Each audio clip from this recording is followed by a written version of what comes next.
ప్రేమ పెళ్లి వ్యవహారం తీవ్ర ఉద్రిక్తతలకు దారితీసింది. ఆగ్రహించిన యువతి బంధువులు యువకుడి ఇంటిపై దాడి చేసి పెట్రోల్ పోసి నిప్పు పెట్టారు. సంగారెడ్డి జిల్లా జరాసంగం మండలం కక్కర్వాడ గ్రామంలో ఈ ఘటన జరిగింది. కక్కర్వాడ గ్రామానికి చెందిన ప్రేమికులు 10 రోజుల క్రితం పారిపోయి పెళ్లి చేసుకున్నారు. దీంతో ఆగ్రహించిన అమ్మాయి బంధువులు అబ్బాయి ఇంటిపై దాడి చేశారు. ఇంటి గుమ్మం ఎదుట కట్టెలు పేర్చి పెట్రోల్ పోసి నిప్పంటించారు. పక్కన రేకుల షెడ్ లో గల పత్తిని కూడా తగులబెట్టారు.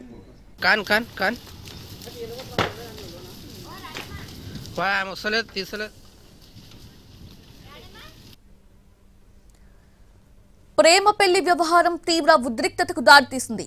ఆగ్రహించిన యువతి బంధువులు యువకుడి ఇంటిపై దాడి చేసి పెట్రోల్ పోసి నిప్పు పెట్టారు. సంగారెడ్డి జిల్లా జరాసంగం మండలం కక్కర్వాడ గ్రామంలో ఈ ఘటన జరిగింది. కక్కర్వాడ గ్రామానికి చెందిన ప్రేమికులు 10 రోజుల క్రితం పారిపోయి పెళ్లి చేసుకున్నారు. దీంతో ఆగ్రహించిన అమ్మాయి బంధువులు అబ్బాయి ఇంటిపై దాడి చేశారు.